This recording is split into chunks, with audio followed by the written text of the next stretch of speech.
Imagine waking up one morning, and the world is silent. No cars on the road. No people walking. No birds in the sky. Just wind, and the distant sound of something dragging across the pavement. Most people would panic, but not me, because I'm a mechanic, and in a dead world, machines might be the only thing that can keep you alive. This is the story of how I survived the zombie apocalypse, with nothing but tools, engines, and pure stubbornness. It started like any other morning. I was in the garage, coffee in one hand, wrench in the other. An old diesel van was sitting on the lift. Suddenly my phone started vibrating.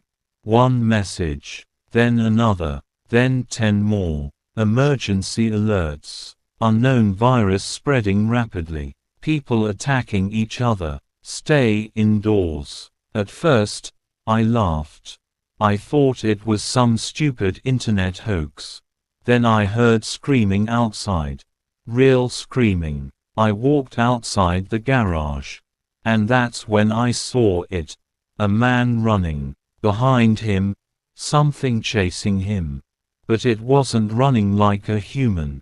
It was jerking, twitching, stumbling forward with unnatural speed. The man tripped, and the thing caught him. I didn't stay to watch. I ran back into the garage and locked the door. That was the moment I realized. The world was ending.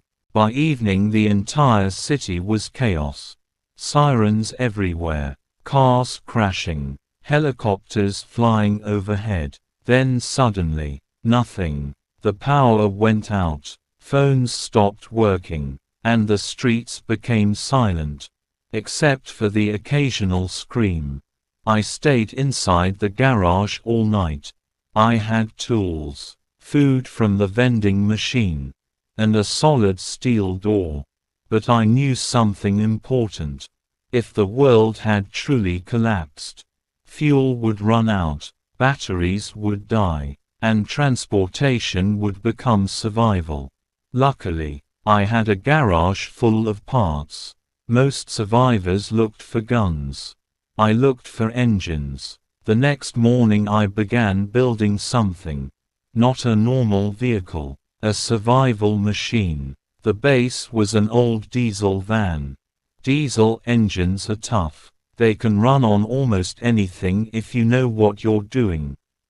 I reinforced the front with steel plates.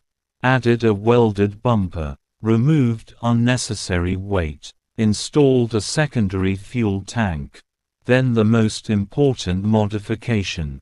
A roof hatch. If zombies surrounded the vehicle, I could escape through the top. 3 days later, my apocalypse vehicle was ready. But when I opened the garage door, the real nightmare began. The streets were full, not with cars, with them. Dozens, maybe hundreds. Walking slowly, searching. The smell hit first. Rot, decay, death. One zombie noticed me, then another, then all of them. Their heads turned at the same time. And suddenly, they started running. I jumped into the van. Turned the key. The diesel engine roared to life. The zombies slammed against the vehicle. Hands hitting the windows. Teeth snapping. I slammed the accelerator. The reinforced bumper smashed through them. Bodies rolled across the hood. The van pushed forward, and I drove. Away from the city. Away from the nightmare. But the road ahead was even worse. The highway looked like a graveyard. Thousands of vehicles. People had tried to escape. But the traffic jam became a trap. Doors were open. Suitcases scattered everywhere. And between the cars, zombies wandered slowly. I couldn't drive through, so I did something risky. I climbed out of the van and began clearing a path, car by car, pushing them aside. hot wiring a few to move them. The entire time, watching the shadows, listening, waiting for the sound of footsteps behind me. Hours passed. Finally, there was a path. I got back in the van and continued driving. But that night, something unexpected happened. While driving through the dark forest road, I heard something. Static. Then a voice. On the radio. If anyone can hear this, survivors are gathering. North of the mountains. Safe zone. My heart started racing. For the first time since the apocalypse began. There was hope. But reaching the mountains meant one thing. Driving through the most dangerous area left on the map. A city. Completely overrun. And if the van failed there, I would never escape. The next morning I reached the city. Zombies everywhere. Thousands. Maybe more. The engine roared as I pushed the van to full speed. The reinforced bumper smashed through the first wave. Bodies flying left and right. But then, something terrible happened. The temperature gauge started climbing. The engine was overheating. Too many hits. The radiator was damaged. Steam began pouring from under the hood. The van slowed down. The zombies were getting closer. And I realized something. If the engine died, this would be the end. But mechanics never quit. I grabbed a bottle of water, poured it into the radiator, and pushed the engine one last time. The van exploded forward, through the final wave of zombies, out of the city, and into the mountains. Hours later, I saw lights in the distance. A survivor camp. Real people. Real hope. The apocalypse wasn't over, but I had made it. Because in a world full of death, sometimes the most powerful weapon isn't a gun. It's knowledge, and a good engine. If you survived this story, hit subscribe, because next time, I'll tell you what happened inside the survivor camp. And trust me, the zombies weren't the worst thing waiting there. The world ended. But the engines are still running. Most people died in the first weeks. Some became monsters. But a few of us, we survived. Not because we were stronger. Because we knew how to fix things. And in a dead world, a running engine is more valuable than gold. 3 weeks after the outbreak, the cities were gone. Highways were filled with abandoned cars. Doors open. Windows broken. Suitcases on the road. Like people just disappeared. I walked slowly between them, holding my wrench. Not a gun. A wrench. Because guns make noise. And noise brings the dead. The wind pushed an old newspaper across the road. Silence. Then, a sound. Tick, tick, tick. An engine cooling down. That meant only one thing. Someone was here. Or something. Behind a line of crashed vehicles, I saw it. A big cargo truck. Engine still warm. Diesel smell in the air. The door was open. Inside the cabin there was blood, but no body. I climbed inside slowly. The key was still there. I turned it. The engine started immediately. A deep diesel growl broke the silence. Too loud. Way too loud. In the distance, I heard them. The infected. At first only 2, then 5, then 20, walking out of the trees. From behind cars. From the ditch. Eyes empty. Bodies broken. But still moving. I slammed the truck into gear and pressed the accelerator. The truck smashed through the abandoned cars. Metal screaming. Glass exploding. Zombies hit the front bumper and disappeared under the wheels. The highway became a battlefield of steel and bodies. Fuel was running low. The truck's gauge dropped slowly toward empty. I had no choice. I stopped at an old gas station. Everything looked destroyed. Doors broken. Inside, shelves empty. Someone had already been here. But in the back garage, I found something beautiful. A generator. And next to it, barrels of diesel. Enough fuel to drive for weeks. But generators are loud. And loud means danger. I started pumping diesel into the truck. That's when I heard footsteps behind me. I turned around quickly. A man stood there holding a shotgun. Dirty, exhausted, but alive. He looked at me, then at the truck. "You a mechanic?" he asked. I nodded. He smiled for the first time in weeks. "Good, because I know where there are more trucks." His name was Marco. He used to drive trucks across Europe. Before the world died, he told me something incredible. About a convoy of military vehicles stuck near an old industrial area. Fuel trucks, armored vehicles, supplies. But nobody ever made it there. Because the area was filled with thousands of infected. An entire city of the dead. Marco looked at the truck. Then at me. "If we fix those vehicles, we can build a convoy. A moving fortress." We spent the night in the garage. Reinforcing the truck. Metal plates. Steel bars on the windows. Extra fuel tanks. Tools everywhere. It wasn't just a truck anymore. It became a survival machine. Marco mounted a spotlight on the roof. I installed extra batteries. We worked without speaking much. Because both of us knew. Tomorrow we drive into hell.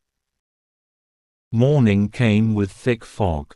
The industrial zone appeared slowly in the distance.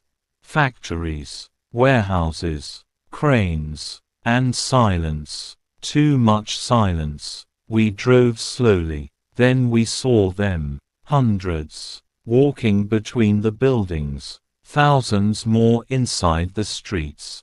Marco whispered, "Don't stop."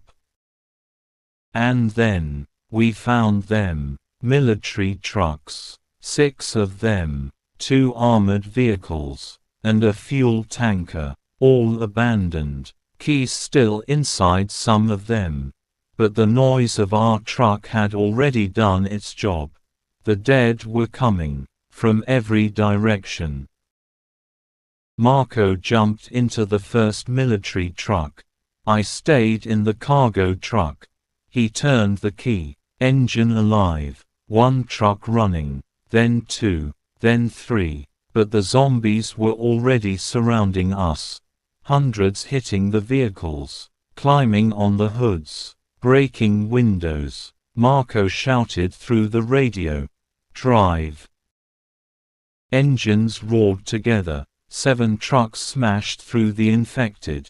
Bodies flying. Metal crashing. Glass breaking. But the convoy moved. Slow, heavy, but unstoppable. The road out of the industrial zone opened ahead.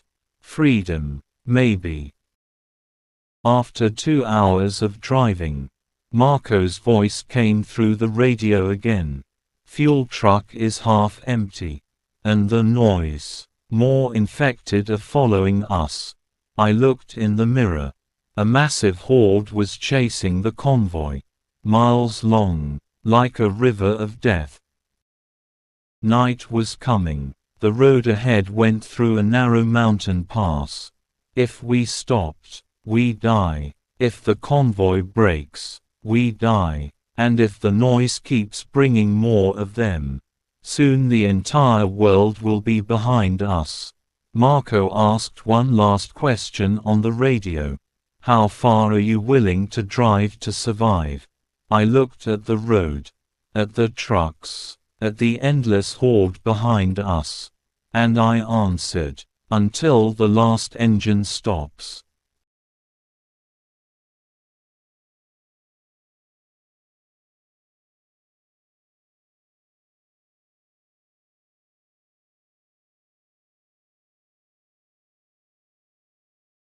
The night was colder than usual.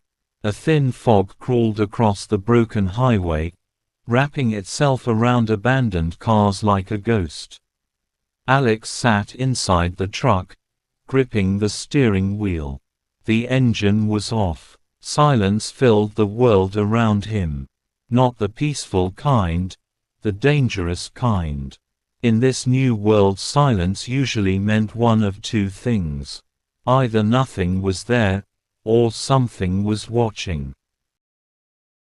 Alex slowly looked into the rear-view mirror. The empty road stretched behind him for miles. The same road he had walked weeks before when everything collapsed. Cities burned, sirens screamed, people ran through the streets. And then the dead started walking. Alex took a slow breath and whispered to himself, "All right, let's move." He turned the key and the truck engine roared to life. The sudden sound shattered the silence of the night. Alex froze for a moment. That noise could travel far. Too far. But he had no choice. Fuel was low and food was even lower. He needed to reach the next town before sunrise. The headlights cut through the fog as the truck rolled forward, slowly passing rows of abandoned vehicles. Some cars had the doors open. Others still had bags tied to the roof. People had tried to escape when everything started. Most of them never made it. Suddenly something moved in the middle of the road. Alex slammed the brakes and the truck stopped hard. A figure stood in the fog, not moving. Just standing there. His heart started beating faster. "Please don't be," he whispered. The figure stepped forward into the light. Gray skin, sunken eyes. Its jaw hung loosely open. A zombie. Alex grabbed the metal wrench lying beside the seat. The creature slowly walked toward the truck, dragging one leg behind it. Another shadow appeared behind it. Then another. 3, maybe 4 shapes moving through the fog. More figures began emerging from the darkness. Alex cursed quietly. The engine had attracted them. He slammed the truck into gear and pushed the gas. The vehicle jumped forward. The first zombie slammed into the bumper and rolled under the wheels. Others stumbled aside as the truck forced its way through them. Alex looked into the mirror and felt his stomach drop. Dozens of zombies were emerging from the fog behind him. The highway was not empty at all. It was crawling with the dead. He pressed harder on the gas, weaving between abandoned cars. The fuel gauge blinked red. Almost empty. Come on," he muttered. Then he saw it, a roadside sign barely visible in the fog. Gas station 2 kilometers. Hope flickered inside him. If the place still had fuel he could keep moving. If not, he was finished. A few minutes later the small station appeared in the distance. 2 fuel pumps and a tiny shop beside the road. Everything was dark. Too dark. The place looked untouched. Alex parked the truck behind the building and shut off the engine immediately. Silence returned once again. He grabbed his backpack, a flashlight, and the wrench before stepping outside. Cold air hit his face. The smell of gasoline mixed with something worse. Rot. He moved slowly toward the shop door. It was slightly open. That was never a good sign. Cold air hit his face. The smell of gasoline mixed with something worse. Rot. He moved slowly toward the shop door. It was slightly open. That was never a good sign. The door creaked as he pushed it. Inside, the shelves were half empty. Someone had been here before. Alex moved quickly, stuffing canned food and bottles of water into his bag. Then he heard it, a faint scratching noise behind the counter. Alex froze. His flashlight slowly pointed toward the sound. Something moved. A weak voice whispered from the darkness. "Help!" Alex stepped closer and looked behind the counter. A man lay on the floor with a badly injured leg. Blood had soaked through a poorly wrapped bandage. You're alive?" the man said weakly. Alex nodded. "How long have you been here?" "2 days, maybe 3, the man answered. The man pointed toward the window. "They keep coming at night," he whispered. Alex looked outside and saw shapes moving in the fog. More zombies wandering near the station. "There's a safe place north of here," the man continued. "An old factory. Survivors live there. They have walls, guards, even electricity." For the first time in weeks, Alex felt something he had almost forgotten. Hope. But then the man grabbed his arm. "You need to leave," the man said quietly. "Now." "Why?" Alex asked. The man slowly lifted his sleeve. A fresh bite mark was visible on his arm. Alex stepped back immediately. "Yeah, I know," the man said with a tired smile. Outside the window, something slammed against the glass. A zombie. Another crash hit the window. The glass began to crack. The man handed Alex a folded map. "Factory, 30 kilometers north," he whispered. Then he gave Alex a small key. "Truck behind the station. Full tank." "You sure?" Alex asked. The man nodded slowly. "I won't need it." The windows shattered as zombies pushed inside. Alex grabbed the map and ran out the back door. Behind the station stood an old pickup truck. Alex unlocked it quickly and jumped inside. The fuel gauge showed a full tank. The engine roared to life and zombies began stumbling toward the sound. Alex slammed the gas and the truck shot onto the highway. Miles passed as the road grew darker and narrower. Then suddenly he saw something in the distance. Lights. Tall walls appeared ahead. Towers. Armed guards. A voice shouted from above. "Stop the truck." Spotlights blinded him as the gates slowly opened. For the first time since the world collapsed, Alex stepped into a place full of living people. A woman with a rifle approached him. "Welcome to Survivor Colony 7, she said. But her expression turned serious as she looked beyond the walls into the dark forest. "If the dead followed you here," she said quietly, "we may have a problem." Far away in the darkness, a massive horde of zombies slowly moved toward the lights of the colony. The night was far from over.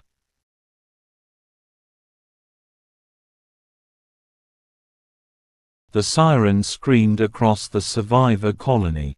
Alex had barely stepped inside the gates when the alarm echoed through the compound. Guards rushed to the towers and powerful spotlights lit up the dark forest surrounding the walls. At first nothing moved beyond the trees.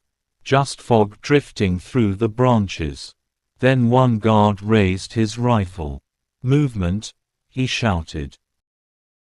A single figure stepped into the light. Its gray skin and twisted walk made it obvious. A zombie. The guard fired once and the creature dropped to the ground. But instead of lowering his rifle, the guard kept staring into the forest. More shapes were moving between the trees. 2 figures appeared, then 5, then dozens. Within seconds the trees began filling with moving shadows. Someone in the tower yelled the word everyone feared. "Horde." The siren grew louder. Inside the colony people ran through the muddy streets. Children were pulled into shelters. Mechanics rushed toward vehicles while fighters grabbed rifles and ammunition. The quiet settlement suddenly turned into chaos. Alex watched the forest as hundreds of zombies slowly stepped into the open field outside the walls. The woman with the rifle who had greeted him earlier ran toward him. Her expression was serious. "We've got a big problem," she said. "How big?" Alex asked. She didn't answer. She simply pointed toward the forest. More zombies were emerging every second. The dark trees seemed to be spilling out the dead like an endless river. The guards opened fire. Rifles thundered from the towers. Zombies dropped one after another under the bright lights. But the horde kept coming forward without slowing down. The outer fence began to bend under the pressure of hundreds of bodies. Dozens of gray hands clawed through the metal wires. The fence creaked loudly as zombies pushed against it. "Reinforce the fence," someone shouted. Several survivors ran forward carrying metal poles and tools. But the pressure was already too much. With a loud snap, the outer fence collapsed. Zombies spilled into the open space between the barrier and the main wall of the colony. Gunfire exploded again from the towers. Bodies fell everywhere, but the dead continued walking forward over their fallen bodies. Alex ran toward a truck where several mechanics were struggling to start the engine. One of them slammed the hood in frustration. "Battery problem," he yelled. Alex pushed past him and opened the hood. Old habits returned instantly. Within seconds he spotted the issue. A loose cable. He slammed it back into place. "Try it now," Alex shouted. The mechanic turned the key. The engine roared to life. The mechanic stared at him in shock. "You're a lifesaver." Alex didn't answer. He was watching the wall. Zombies were now piling on top of each other, trying to climb the metal barriers. One reached the top of the wall before a guard shot it in the head. But more zombies followed. Dozens began climbing over each other like a living ladder. Explosions suddenly erupted near the gate as someone threw grenades into the crowd. Fire and smoke filled the air. For a moment the horde pulled back. Then more zombies emerged from the forest. Alex felt a chill. The horde wasn't stopping. It was growing. The woman with the rifle ran toward him again. "We can't hold them," she said. A massive crash echoed through the colony. The main gate bent inward as hundreds of zombies slammed against it. Metal screamed under the pressure. Then the gate broke. Zombies flooded into the colony streets. People ran in every direction. Gunfire erupted from every corner. Alex jumped into the truck he had just repaired. "Get in," he shouted. The mechanic jumped into the passenger seat. The woman climbed into the back of the truck with her rifle. "Drive," she yelled. Alex slammed the gas pedal. The truck burst forward through the chaotic streets. Zombies filled the road. Alex crushed several beneath the wheels as the truck pushed forward. The woman fired from the truck bed, knocking several creatures away from the vehicle. "North Gate," she shouted. Alex turned sharply and raced toward the back of the colony. Behind him the settlement was burning. The horde was swallowing everything. A group of survivors ran beside the truck screaming for help. Alex slowed just enough for them to climb into the back. The truck burst through the northern gate and disappeared into the dark forest road. Miles later, Alex finally stopped the vehicle. The survivors stepped out slowly, exhausted and silent. In the distance the colony burned like a giant torch in the night.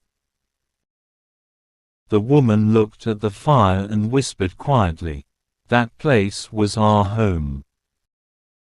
Alex stared into the dark forest ahead. Somewhere out there the horde was still moving. And the survivors had nowhere left to go.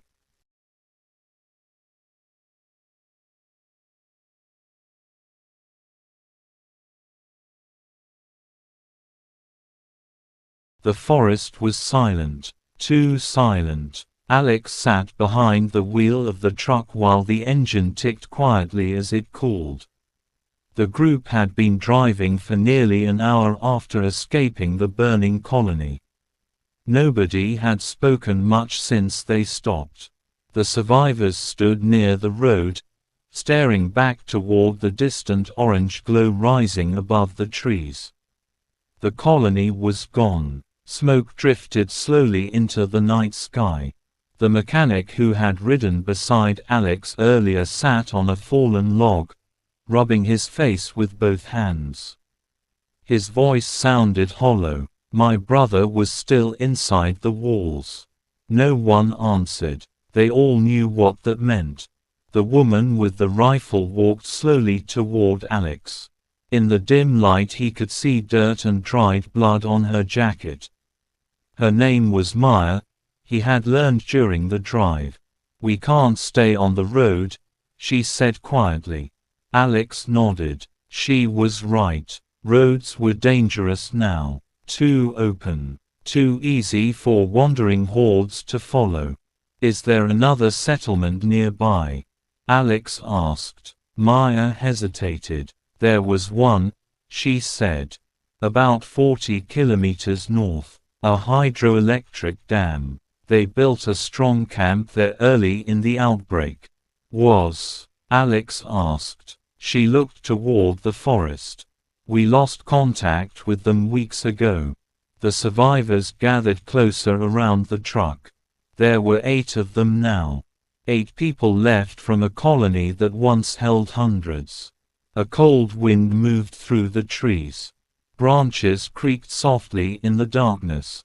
Alex felt something he had learned to trust during the apocalypse.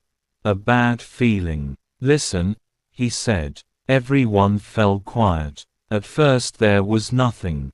Then, a faint sound. Leaves moving. Footsteps. Slow ones. Maya raised her rifle instantly. The mechanic whispered, "Zombies." Alex shook his head. Too quiet. They all stared into the dark forest. The sound stopped. Seconds passed. Then a voice came from the trees. Don't shoot. Everyone froze. A figure slowly stepped out of the darkness. A man. Dirty. Exhausted. Carrying a rifle. He raised his hands. I'm not infected, he said quickly. Maya didn't lower her weapon. Where did you come from? She demanded. The man looked behind him nervously. From the dam. Everyone exchanged looks. Alex stepped forward slightly. The hydro dam settlement. The man nodded. Yes. What's left of it? Silence fell over the group. What happened there? Alex asked. The stranger swallowed hard. They're coming, he said. Thousands of them. Maya frowned. The horde that destroyed our colony. The man shook his head slowly. No. His voice dropped to a whisper. A bigger one. The group gathered around the stranger while Alex turned on a small flashlight and pointed it toward the ground. Start talking, Maya said. The man lowered himself onto a rock, breathing heavily. My name is Daniel, he said. I was part of the dam security team. Alex leaned against the truck. How big was your settlement? Daniel looked toward the trees. About 400 people. The survivors exchanged uneasy glances. That was even bigger than the colony they had just lost. What happened? Alex asked. Daniel took a deep breath. 3 days ago we started seeing zombies gathering in the valley below the dam. That's normal, Maya said. Daniel shook his head. Not like this. How many? Alex asked. At first maybe 100. That's manageable. Daniel looked up at them with wide eyes. They kept coming. He paused. By the second night there were thousands. The mechanic cursed quietly. Daniel continued. We tried to hold the entrance road. The dam walls are strong. We thought we could control them.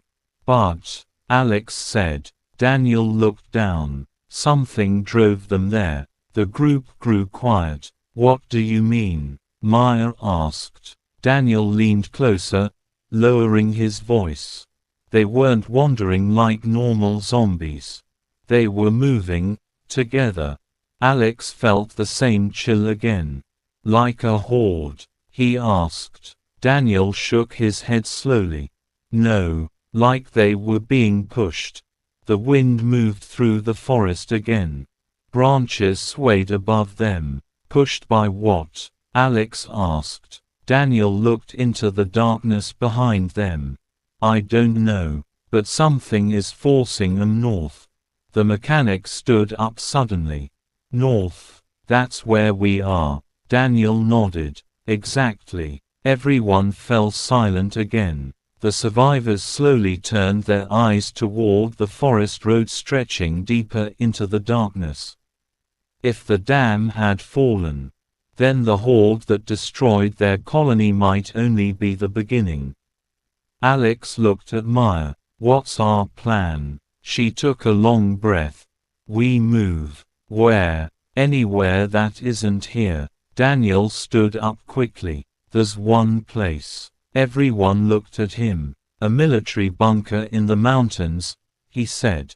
Old Cold War base. Hidden tunnels. Thick concrete walls. Alex crossed his arms. And Daniel swallowed. I heard a radio signal from there 2 weeks ago.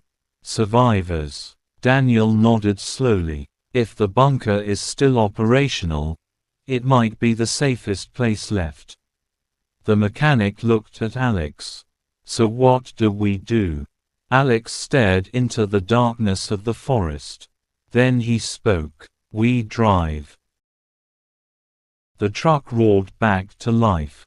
Alex guided the vehicle slowly down the narrow forest road while the survivors squeezed into the back. Branches scraped against the metal roof. The headlights cut through the thick darkness ahead. Maya sat beside Alex, watching the road carefully. "How far to the mountains?" Alex asked. "About 60 kilometers," she replied. "That's if the road is still clear."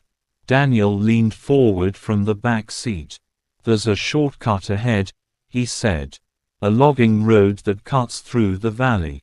Alex nodded. "Show me." The truck continued forward. For nearly 30 minutes they drove through silent woods.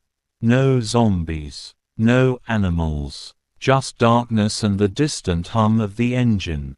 That silence made Alex uneasy. The apocalypse had taught him something important.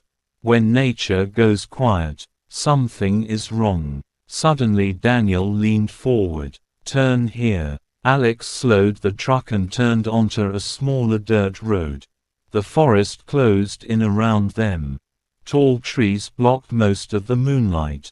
The path was rough and uneven. After several minutes Maya frowned. "Something smells." Alex noticed it too. Rot. The smell of decay. He slowed the truck even more. The headlights revealed shapes ahead on the road. Bodies. Dozens of them. Dead zombies scattered everywhere. Alex stopped the truck. "What the hell happened here?" The mechanic whispered. They stepped out slowly. The road looked like a battlefield. Broken limbs. Shattered skulls. Zombies torn apart. But something felt wrong. Alex crouched beside one of the bodies. The skull wasn't crushed by bullets or blunt force. It looked ripped open. "Animals?" Maya asked quietly. Alex shook his head. "No animal does this." Daniel stared down the road. Then he whispered something that made everyone freeze. "Listen." From deep within the forest came a distant sound. Not the slow groaning of zombies. Something else. A low, echoing scream. Then another. The sound was followed by dozens of heavy footsteps moving through the woods. Fast. Too fast for zombies. The survivors slowly backed toward the truck. Maya raised her rifle. Alex climbed into the driver's seat again. "What are those?" the mechanic asked nervously. No one answered. Then Daniel spoke. His voice was barely above a whisper. "I think." He stopped. The sound in the forest was getting closer. "I think the zombies aren't the only things that changed." The trees ahead suddenly began to shake. Something was moving toward the road. And it was big.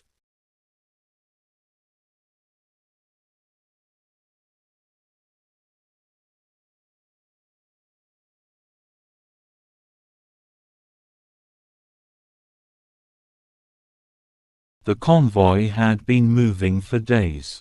After escaping the valley where the dead nearly swallowed them whole, Alex and the survivors drove through endless empty roads. The world had become quiet again. Too quiet. The cities were skeletons of concrete and steel. Windows shattered. Cars abandoned. Fires long burned out. Inside the lead truck, Alex gripped the steering wheel tightly. Fuel was low. Food was running out. And winter was coming. Behind him, the convoy had shrunk. 2 trucks and 1 armored pickup were all that remained. Then suddenly, the radio cracked. Static. Everyone froze. No one had heard a signal in weeks. Alex slowly reached for the radio knob. More static. Then a voice. Weak. Distorted. "Any survivors? This is Haven. Repeat, this is Haven." The truck went silent. "Haven." Alex grabbed the microphone. "Repeat your message." For a few seconds, nothing happened. Then the voice returned. "We have power, water, farmland. If you can hear this, follow the old highway north." The signal died. Alex looked at the others. A place with power, food, maybe even safety. But nothing in this new world came without a cost. Could be a trap, Marcus said from the passenger seat. Alex nodded. Maybe, he replied. But it's the only hope we've heard in months. Behind them, the ruined highway stretched into the fog. And somewhere ahead was Haven. The convoy followed the broken highway north for 2 days. The road passed through empty farmland and dead towns. Then they saw it, rows of shattered solar panels stretching across a massive field. Thousands of them. Most were broken, burned, covered in dust and ash. But some still glowed faintly in the sun. Alex stopped the truck. This used to power a city, Marcus said quietly. If they could repair even a few panels, they could have electricity again. Lights, radios, maybe even heat. For the first time since the apocalypse began, hope appeared, but the silence of the field felt wrong. Too still. Then they heard it, a growl. Slow, low, shapes began rising between the panels. Dozens of them. The dead, the gray skin torn by sun and time. Eyes empty, but still hungry. Alex grabbed his rifle. Looks like we're fixing solar panels later, he muttered. The dead began moving toward them. Slow at first, then faster. After clearing the solar field, the survivors searched the nearby control building. Inside they found maps, equipment, and something even better, plans, blueprints showing how the solar farm connected to nearby farms and water pumps. Marcus studied them carefully. If we fix just a small part of this system, he said, we could power irrigation. Meaning crops, Sarah added. Meaning food. Alex stared at the maps. A settlement. Not just survival. A future. For the first time since the world ended, they weren't just running anymore. They were building something. But before they could celebrate, the radio crackled again. The same voice. This is Haven. Large horde moving south. Repeat, massive horde. Alex's stomach dropped. South. That was exactly where they were. The voice continued. If anyone is out there, you must move now. Then silence. Alex looked toward the horizon. And far in the distance, dust began rising. Thousands of shapes moving together. A zombie horde. And it was coming straight for them. The survivors worked through the night. If the horde reached them before they left, they were finished. Marcus and Sarah managed to repair 6 solar panels. Not many, but enough. Lights flickered inside the control building. For the first time in months, electricity returned. Alex smiled. But the celebration didn't last long. From the hill nearby they could now see the horde clearly. Thousands of dead, moving like a dark river across the land. Slow, but unstoppable. They had hours, maybe less. Alex climbed into the truck. Load everything, he ordered. Where are we going? Someone asked. Alex looked north, toward the place from the radio. Toward Haven. If that signal is real, he said, it might be the last safe place left in this world. The engines roared to life. The convoy rolled forward again. Behind them, the solar field lights glowed in the darkness. A small spark of civilization. But the dead were coming. And the road ahead would decide everything. The convoy left the solar field behind. 3 vehicles rolled slowly through the darkness. Their headlights cut thin tunnels through the fog. No one spoke. Everyone knew the truth. The horde was still coming. Even miles away, Alex could feel its presence like a storm chasing him across the land. Inside the truck, Marcus watched the fuel gauge. "Half a tank," he said quietly.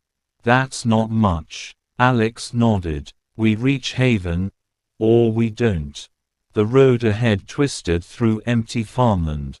The moon revealed broken tractors, collapsed barns, and silent houses.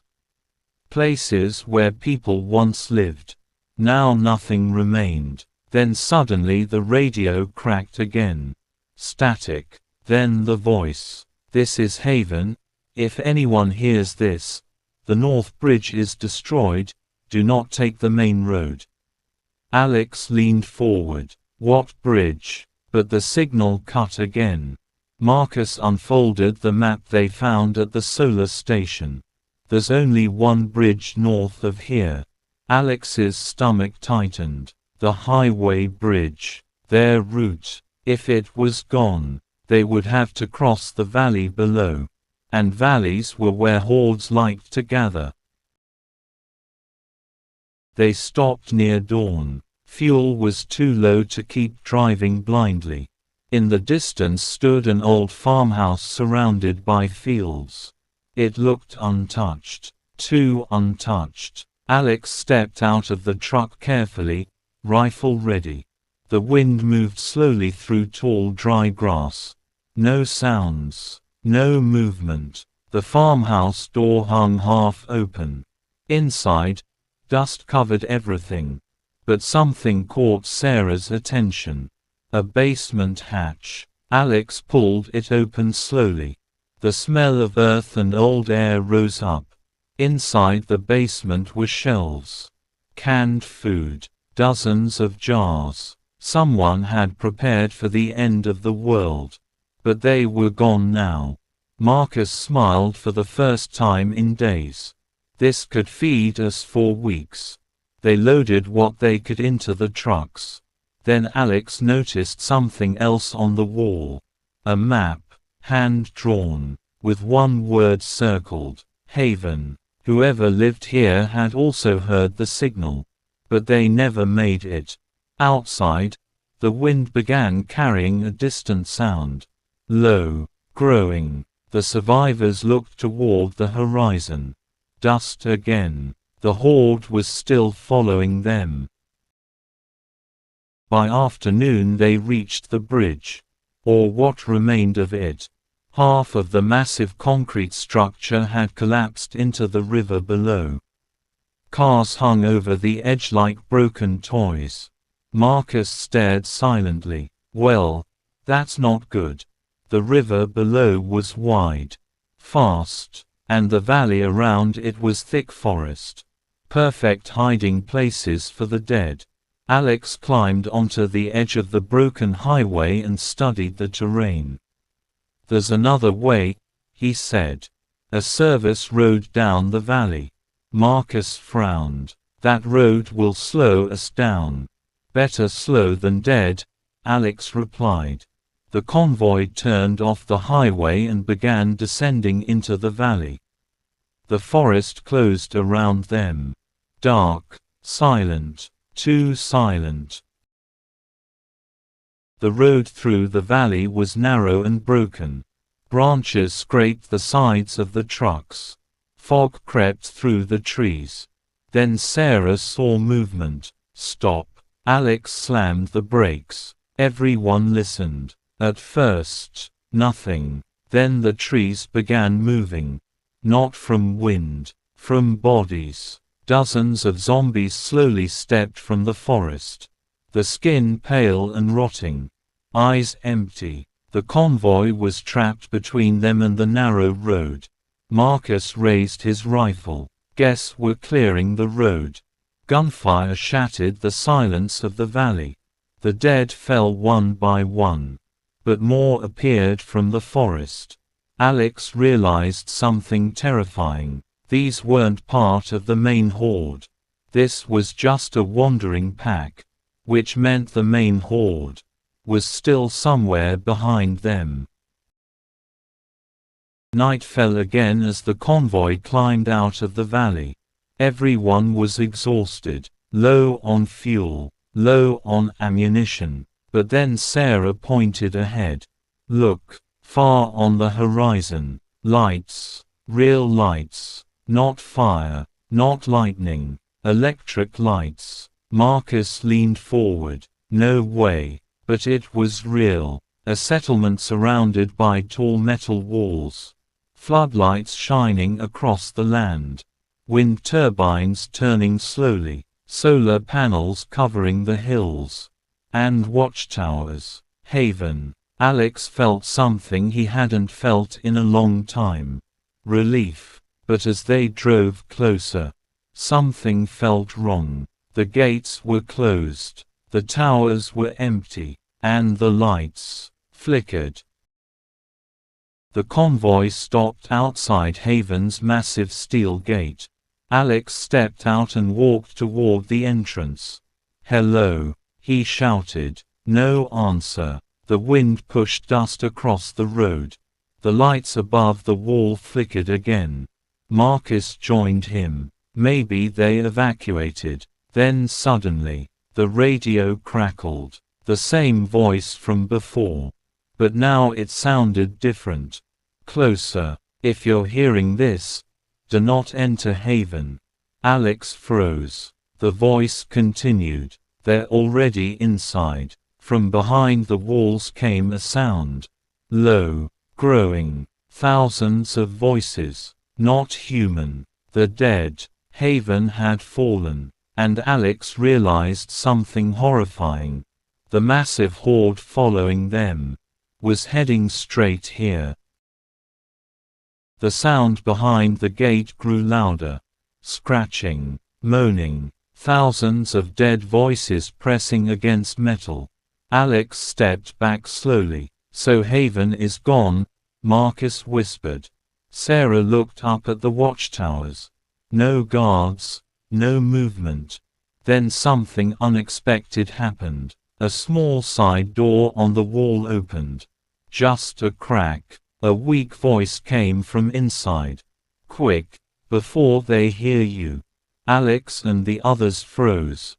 "Who's there?" Alex asked. The voice answered immediately. "Survivors. Not many left." Alex exchanged a look with Marcus. It could be a trap. But behind the walls the dead were already clawing and pushing. If Haven truly had fallen, then these people might be the last survivors inside. The door opened wider. A woman stood there holding a rifle. Her face was pale and exhausted. "Hurry," she said. "If they break through the inner gate, this place is finished." The convoy quickly drove inside. The heavy door slammed shut behind them. For a moment, silence returned. But it didn't last long. From deeper inside Haven came another terrible sound. Gunfire, screaming, and the roar of a massive horde. Alex looked at the woman. "You said there were survivors." She nodded slowly. "There are." Then she pointed toward the center of the settlement. "But they're trapped." Haven was bigger than Alex expected. Rows of buildings, solar towers, greenhouses, water tanks, everything needed to rebuild civilization. But now it looked like a battlefield. Barricades blocked the streets. Burning vehicles lit the darkness. And in the distance, hundreds of zombies poured through a broken security wall. Survivors were fighting desperately to hold them back. Gunfire echoed across the settlement. Marcus stared in disbelief. This place had everything. Alex nodded. And it still might. He grabbed his rifle. "Where are the rest of your people?" The woman pointed toward the central tower. "Command building. That's where the last group is." Sarah looked toward the growing swarm of zombies flooding the streets. "That's a lot of dead." Alex took a deep breath. We didn't come this far to watch the last safe place in the world fall. He looked at the convoy. At the survivors who had followed him across hundreds of miles. "Start the engines," he said. Marcus smiled slightly. "I was hoping you'd say that." The trucks roared to life. Alex stepped onto the road and raised his rifle. "Tonight," he said quietly, "we take Haven back." In the darkness ahead, thousands of zombies turned toward the sound of the engines. The real battle for Haven was about to begin. If you want to see what happens when Alex and the survivors try to retake Haven from the zombie horde, make sure you subscribe to the channel and turn on notifications. Because in the next episode, the battle for Haven begins, and the survivors will discover something terrifying about the zombie horde following them. Something much worse than they imagined.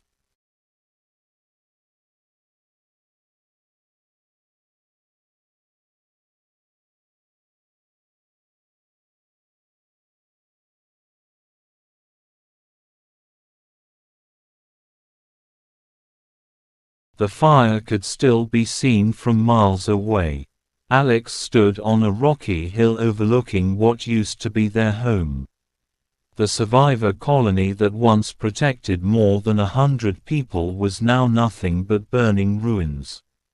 Smoke climbed into the dark sky like a black storm cloud. The night air smelled of ash, burned wood, and something worse. Around him the remaining survivors were silent.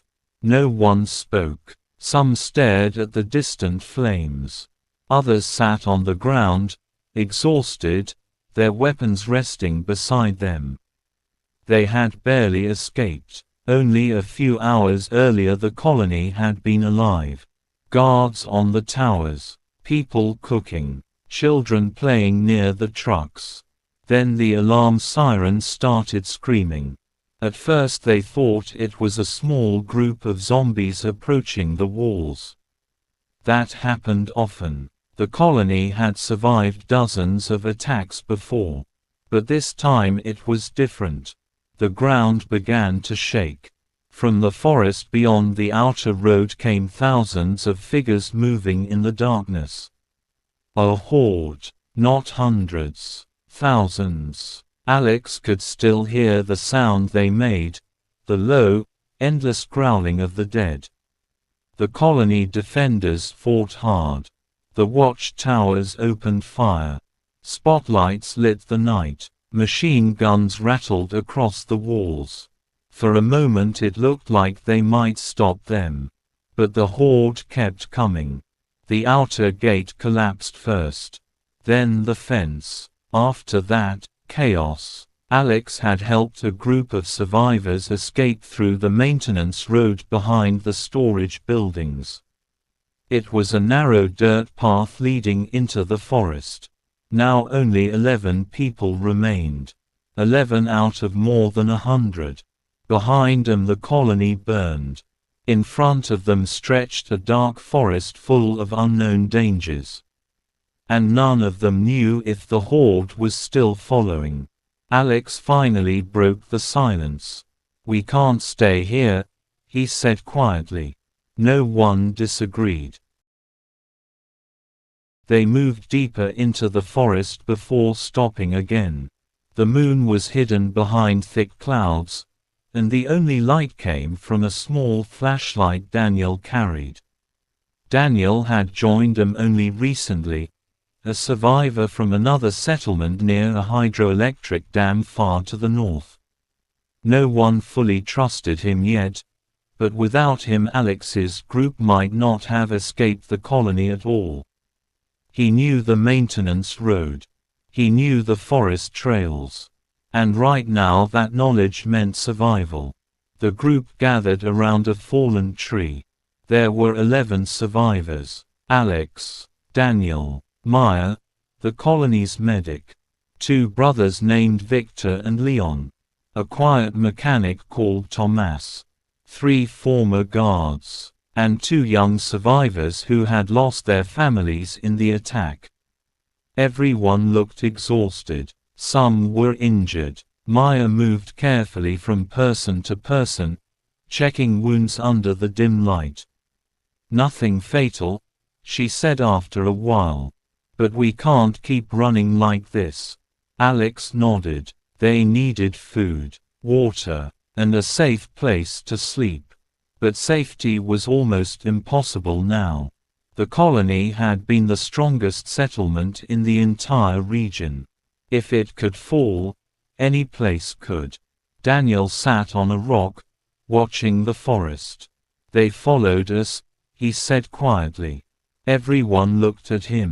"What do you mean?" Victor asked. Daniel pointed toward the dark trees. "The horde didn't attack randomly. I saw them change direction when people ran. Like they were being pushed." Alex frowned. "Pushed by what?" Daniel shook his head. "I don't know." A distant scream echoed through the forest. Everyone froze. The sound was not human. And it was not a normal zombie either. Something else was out there. By early morning the survivors reached an old service road cutting through the forest. Rusting road signs leaned sideways. Abandoned cars were scattered along the cracked asphalt. Nature was slowly reclaiming everything. Alex studied the road. "Where does this lead?" Daniel pointed north. "If we follow this road long enough, we reach the valley. That's where the hydroelectric dam is." The others looked at him. "You said your settlement was there," Maya said. Daniel nodded slowly. "It was." "What happened?" Daniel took a deep breath. "The same thing that happened to your colony." Silence fell again. "Our settlement had strong walls," Daniel continued. "Concrete barriers, watchtowers, floodlights. For months we were safe. But then the hordes started changing. Moving differently." Alex crossed his arms. "How?" Daniel pointed toward the forest again. "They were gathering. Thousands of them. Like something was guiding them." Leon laughed nervously. "Zombies don't think." Daniel looked directly at him. "I know. But something made them move." A cold wind passed through the trees. Alex made his decision. "If there's a dam there," he said, "there might still be supplies. And strong structures. Concrete walls." Victor nodded. "Better than sleeping in the forest." The group agreed. They would travel north, toward the dam. But none of them realized the truth yet. The dam settlement had not simply fallen. Something else had awakened there. Something far worse than a zombie horde. The road seemed safe at first. For hours the survivors walked through silent countryside. The forest slowly opened into hills and valleys where farms once stood. Abandoned tractors rusted in fields of tall grass. Old houses stood empty, their windows broken and doors hanging open. It looked like the world had simply stopped. But Alex knew better. The dead were always somewhere. Watching. Waiting. Near midday they passed through a small village. Most buildings had collapsed or burned years earlier, but a few still stood. Daniel raised his hand. "Wait." Everyone stopped. "What is it?" Maya asked. Daniel pointed at the ground. "Footprints. Not zombie tracks. Human footprints. Fresh ones. Someone had passed through recently." Victor tightened his grip on his rifle. "Other survivors. Maybe," Alex said. "But stay ready." They moved carefully through the village streets. Halfway across the square they heard a sudden noise inside a building. A metal crash. Then a scream. Alex kicked open the door. Inside they found a man fighting 3 zombies that had trapped him in a corner. The survivors quickly eliminated the undead. The man collapsed against the wall, breathing heavily. He looked thin and exhausted. "Thank you," he said. Alex helped him up. "What happened here?" The man pointed down the road. "There are more coming." "How many?" The man swallowed. "Too many." Then he said something that made everyone freeze. "They're not just wandering anymore. They're moving in packs. And they're heading to the dam." The road slowly began to descend as the survivors moved north. The hills opened into a wide valley, and for the first time since leaving the colony they could see far across the land. Daniel stopped walking and raised his hand. "Look." Everyone followed his gaze. Far in the distance, partially hidden by fog, stood the massive structure of the hydroelectric dam. Even after the collapse of civilization it still looked powerful, a giant wall of concrete stretching across the valley. Behind it was a huge dark lake. At the base of the dam were buildings, warehouses, and tall electrical towers. The remains of the settlement. For a moment hope appeared in the group. Concrete walls meant protection. Warehouses meant supplies. Maybe some survivors had managed to hold the place. But the silence of the valley felt wrong. No lights, no smoke from fires, no human voices, only wind. Alex studied the valley carefully. Then he noticed something disturbing. Movement. At first it looked like shadows moving slowly along the base of the dam. Then more shapes appeared, hundreds of them. Zombies. They were gathered around the buildings like a massive dark swarm. But they weren't attacking anything. They were simply standing there, watching. "Why aren't they moving?" Maya whispered. Daniel's face had gone pale. "They did this before." "What do you mean?" Alex asked. "At our settlement," Daniel said quietly. "Before the attack, they gathered like this. Waiting." Victor looked confused. "Waiting for what?" Daniel didn't answer. The wind carried a distant sound across the valley.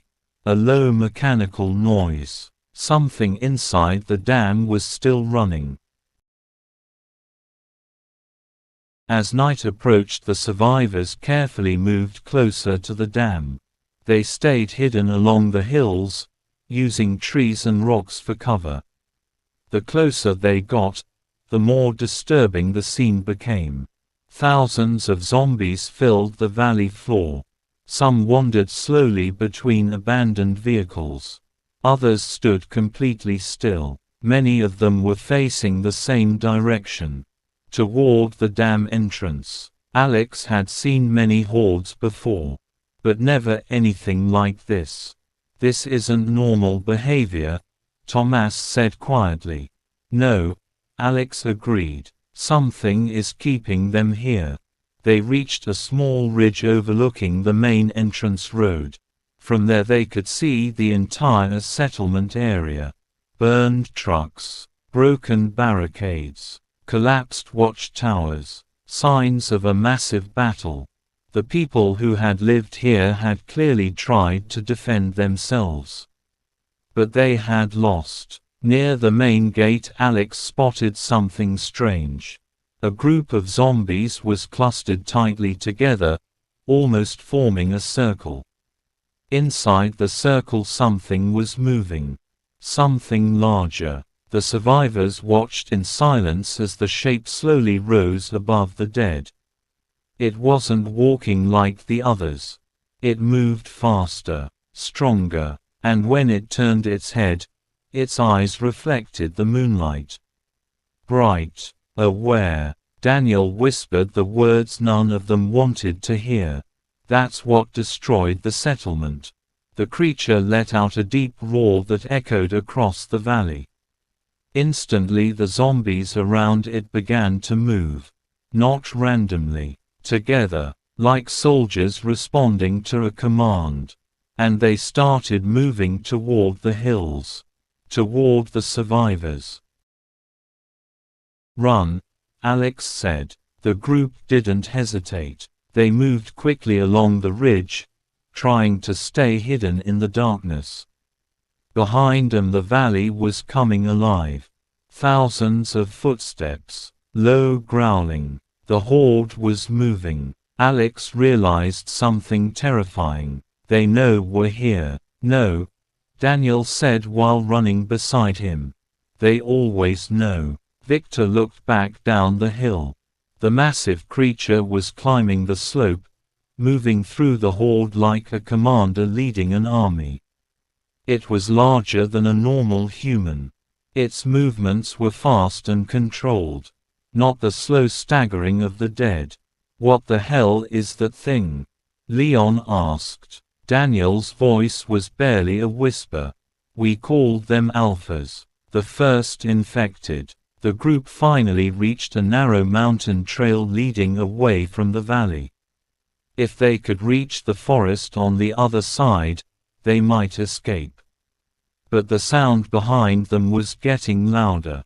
The horde was climbing. Alex stopped suddenly. "If we keep running, they'll follow us forever. So what do we do?" Maya asked. Alex looked back toward the dam. Then at the massive concrete structure holding back millions of tons of water. An idea formed in his mind. A dangerous one. "If we destroy the dam." Everyone stared at him. "The valley floods," Thomas said slowly. "And the horde disappears." Daniel looked back at the approaching Alpha. "It might work," he said. "But to do that, we have to go back." Alex nodded. For the first time since the colony fell, the survivors had a plan.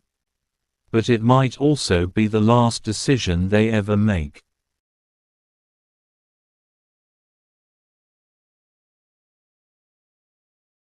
The trucks roared through the streets of Haven.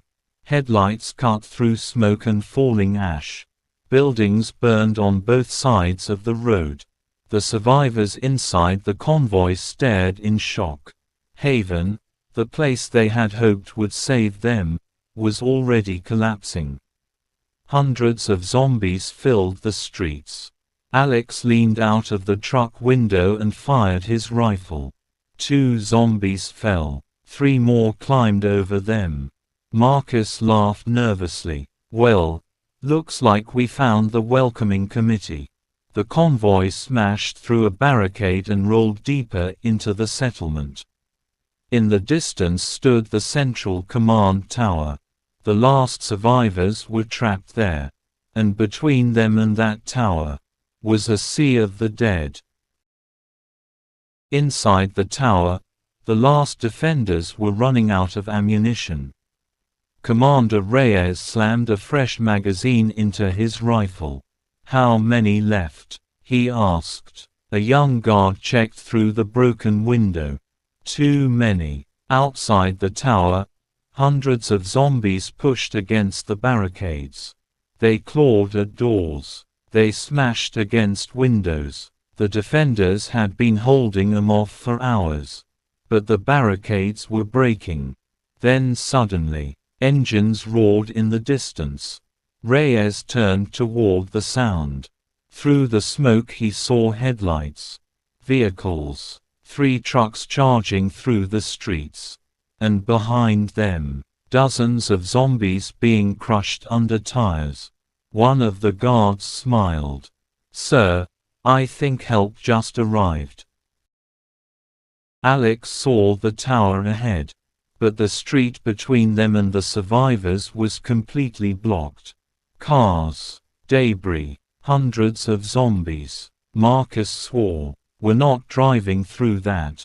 Alex nodded. "No." He grabbed his rifle and stepped out of the truck. "We're walking." Sarah stared at him. Through that. Alex looked at the trapped tower. If we don't, those people die. The survivors formed a line behind the trucks. Engines revved, floodlights blazed, and Alex shouted, "Move!" Gunfire erupted across the burning streets. The battle for Haven had begun. Gunshots echoed between the buildings. Zombies collapsed in waves, but for every one that fell, two more appeared. Marcus fired from the truck roof. Alex, what? They just keep coming. Alex knew he was right. This wasn't just a group of wandering zombies. The main horde had arrived. Thousands of them were now flooding through Haven's broken walls, and the survivors were standing directly in their path. Inside the tower, Commander Reyes met Alex. They shook hands quickly. "No time for introductions," Reyes said. Alex nodded. "What happened here?" Reyes pointed toward the settlement map. "Haven's outer wall collapsed 2 hours ago." Alex frowned. "Collapsed?" Reyes shook his head. "Exploded." The room went silent. "Someone destroyed it from the inside."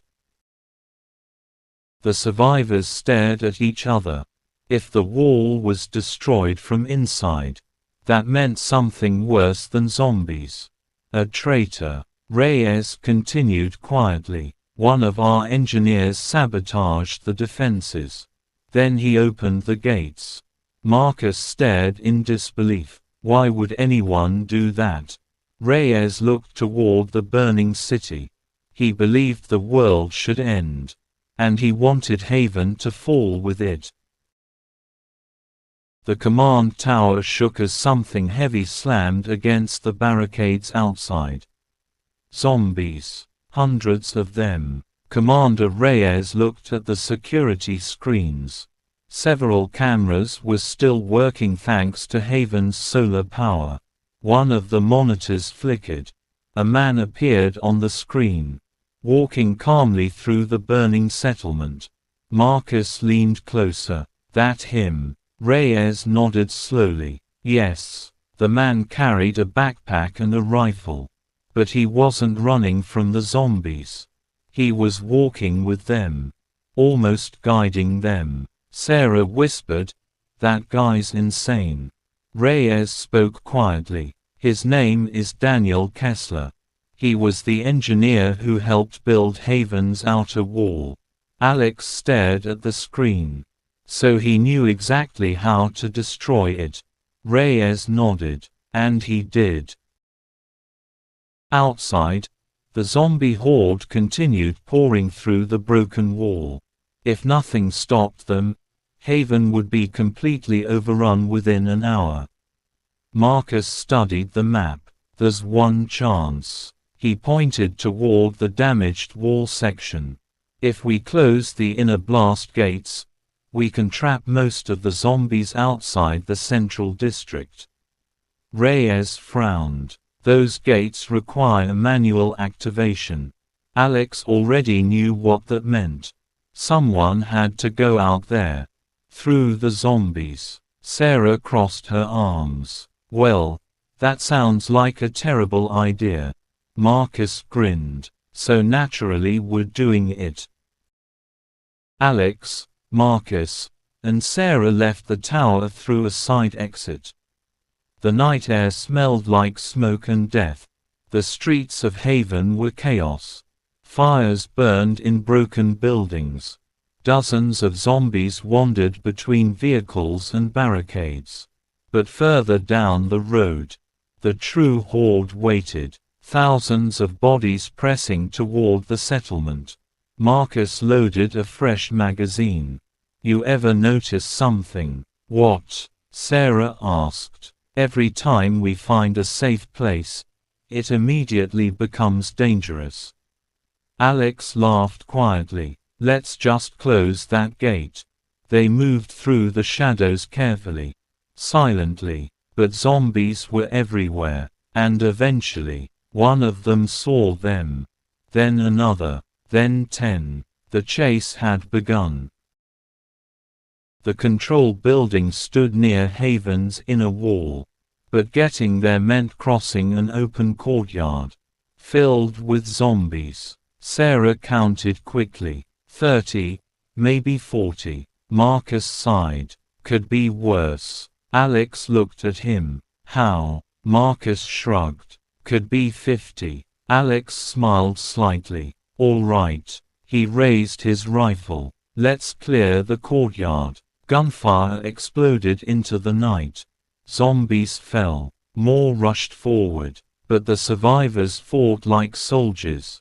Years of survival had made them fast, precise, deadly. Within minutes the courtyard was silent again. Marcus wiped sweat from his forehead. See, easy. Then the ground began to vibrate. Alex slowly turned around. The main horde had arrived. The control room still had power. Old computer screens flickered to life. Marcus worked quickly at the terminal. Come on, come on. Outside the windows the first wave of the horde reached the courtyard. Hundreds of zombies now pushed through the open streets. Sarah fired through the doorway. Marcus, hurry. He hit the final command. A loud alarm echoed across Haven. Then the ground shook again. Massive steel gates began sliding closed along the inner wall. Slowly, too slowly, Alex watched the advancing horde. They were seconds away. Marcus, I know. The gates finally slammed shut. Thousands of zombies were now trapped outside the central district. The survivors inside Haven had a fighting chance again. But the celebration didn't last long. Because one of the security screens turned on automatically, showing Daniel Kessler again, standing on Haven's main radio tower, and smiling. Back in the command tower, Commander Reyes stared at the monitor. What is he doing? Then the radio systems across Haven suddenly activated. Speakers crackled to life. Daniel's voice echoed through the settlement. Survivors of Haven, I hope you're enjoying your last night. Alex clenched his fists. What now? Reyes looked terrified. He's activating the emergency broadcast system. Marcus frowned. So, Reyes swallowed slowly. That system broadcasts on military frequencies. The room went silent. Alex understood immediately. Daniel wasn't calling for help. He was calling something else. Something much worse. The command room fell silent after Daniel's broadcast. Marcus looked at Alex. So, he just invited every zombie in the region to dinner. Commander Reyes nodded grimly. That broadcast can travel over 50 kilometers. Sarah stared at the map. That means thousands more zombies, Marcus finished. Alex looked up toward the glowing radio tower outside. Red warning lights blinked at the top. If we destroy the transmitter, Alex said, the signal stops. Reyes shook his head. It's already out. Alex grabbed his rifle. Then we stop the man sending it. Marcus sighed. I had a feeling you were going to say that. Outside, the tower stood nearly half a kilometer away. Between them and the tower, hundreds of zombies filled the streets. But if Daniel stayed alive, Haven would fall for sure. Alex opened the door. Let's end this. The survivors moved through Haven like shadows. Gunshots echoed occasionally in the distance as other defenders fought smaller groups of zombies. But near the tower, the dead were everywhere. Cars burned in the streets. Bodies covered the pavement. Marcus pointed ahead. Tower entrance. But dozens of zombies wandered around the building. Sarah whispered, "We go loud." Alex shook his head. "No." He picked up a metal pipe from the ground. Then he threw it across the street. The pipe clanged loudly against a truck. Every zombie turned toward the sound. Slowly they began wandering away from the entrance. Marcus grinned. "Mechanic brain." Alex shrugged. "Sometimes simple works." The survivors slipped quietly into the tower building. Inside the tower, emergency lights flickered red. A spiral staircase led upward. 30 floors. Marcus looked up. "You couldn't have picked a smaller tower." Alex started climbing. Less talking. Their footsteps echoed through the empty stairwell. Halfway up, they heard something. Movement above. A door slammed. Sarah whispered, "He knows we're coming." Marcus checked his rifle. "Good." At the top floor they found Daniel Kessler. He stood beside the radio transmitter, watching the burning settlement below. He didn't even turn around when they entered. "You made it," he said calmly. Alex raised his rifle. "Turn it off." Daniel laughed softly. "You still don't understand." Marcus stepped forward. "You destroyed Haven." Daniel finally turned to face them. His eyes were calm, cold. "I freed the world." Sarah frowned. "By killing everyone." Daniel shook his head. "No, by letting nature reclaim it." He pointed toward the endless horde moving toward Haven outside the walls. Humans had their chance. Now it's over. Alex tightened his grip on the rifle. "Not tonight." Daniel suddenly pulled a pistol from his jacket. Gunfire exploded in the tower room. Glass shattered. Marcus dove behind a control console. Alex fired twice. Daniel disappeared behind the transmitter equipment. The room filled with smoke and sparks. Sarah shouted, "Careful. The transmitter. If the equipment exploded, the entire tower could collapse." Daniel fired again. Bullets ripped through metal panels. Marcus moved around the side quietly. Slowly, carefully. Then he stepped behind Daniel. "Hello." Daniel spun around. Too late. Marcus knocked the pistol from his hand and slammed him to the floor. Alex quickly tied Daniel's hands. For the first time, the tower fell silent. Marcus looked out the tower window. Then he swore. Alex stepped beside him. The horizon was moving. Not wind. Not dust. Zombies. Tens of thousands of them. All heading toward Haven. Even without the signal, the broadcast had already done its damage. Reyes spoke through the radio. "Alex, what's your status?" Alex answered slowly. "The signal is stopped." Then he looked at the endless horde approaching the settlement. "But the real problem is just getting started." Alex looked at the survivors in the tower. "Prepare every weapon. Seal every gate. Because tomorrow, Haven fights the largest zombie horde the world has ever seen."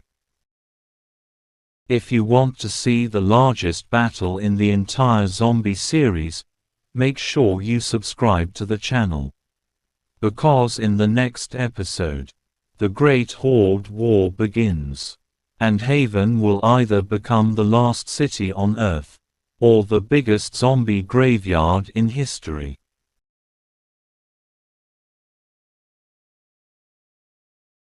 The alarms started screaming before sunrise. A deep metallic siren echoed across the colony of Haven, bouncing between the concrete walls and watchtowers. For a moment nobody moved. The survivors had heard alarms before. Small zombie groups sometimes wandered too close to the walls. But this time was different. The ground itself seemed to tremble. Ethan climbed the tower ladder 2 steps at a time. His rifle was already in his hands before he even reached the top platform. When he finally stepped onto the tower roof, the cold morning air hit his face. And then he saw it. The horde. Thousands of undead stretched across the empty highway beyond the colony. They moved like a dark ocean of bodies, slowly pushing forward, crushing abandoned cars and debris under their feet. Ethan had seen zombie groups before. Hundreds maybe. But never this. Jesus, one of the guards whispered beside him. The wall guns opened fire. Machine guns mounted on the towers erupted with thunder, sending streams of bullets into the approaching horde. Bodies dropped instantly, but the wave behind them simply kept coming. They didn't stop. They didn't slow down. The zombies kept pushing forward, climbing over their fallen like ants crawling across a battlefield. Within minutes the first wave reached Haven's outer barricades. Wooden spikes snapped under the pressure. Rusted cars used as barriers were shoved aside by the sheer weight of bodies. The dead were everywhere now. Hands clawed at the concrete walls. Rotting faces stared up at the defenders. Ethan fired again and again, aiming for heads, watching corpses collapse below him. But for every zombie that fell, 3 more took its place. A loud explosion shook the tower. Smoke rose near the southern gate. They broke through the barricade. Someone shouted over the radio. The southern defense line was failing. Sirens screamed across Haven. Survivors rushed through the streets carrying weapons, ammunition, and medical supplies. Fighters climbed the walls while others dragged heavy crates of bullets to the towers. But deep down, everyone understood the truth. This wasn't a normal attack. This was a siege, and Haven might not survive it. The first zombies entered Haven less than 10 minutes later. The southern barricade collapsed under the pressure of the horde. Hundreds of undead poured through the gap like water flooding into a broken dam. Gunfire erupted across the colony streets. Ethan ran down from the tower and joined a group of defenders forming a line between 2 buildings. Burned-out cars and metal crates were quickly dragged into place to create a defensive barrier. "Hold the line," Marcus shouted. The first wave rushed them seconds later. Rifles cracked. Shotguns boomed. The narrow street filled with smoke and flying brass casings. Zombies dropped one after another. But the dead kept coming. One climbed over the burning hood of a car and lunged toward Ethan. He fired point blank, the muzzle flashlighting the creature's decayed face for a split second before its skull shattered. Another slammed against the barricade. Then another. Soon dozens of undead were clawing over the defenses. A fighter next to Ethan screamed as a zombie grabbed his arm and dragged him down. The rest of the defenders fired desperately, trying to push the creatures back. Explosions echoed from deeper inside the colony. Someone had started using grenades. Flames spread through nearby buildings as abandoned fuel barrels ignited. Black smoke rose into the sky, turning the sunrise into a dark red glow over Haven. Helicopters appeared in the distance. For a moment hope returned. The small aircraft circled the colony, firing machine guns into the mass of undead outside the walls. Dozens of zombies fell, but the effect barely slowed the massive horde. There were simply too many. Marcus grabbed Ethan's shoulder. "We can't hold the streets forever," he said. "Then what's the plan?" Marcus looked toward the massive steel gate at the center of Haven. The last gate. It was the colony's final defensive barrier. If that gate fell, Haven would fall with it. The last gate of Haven stood at the center of the colony like a fortress inside a fortress.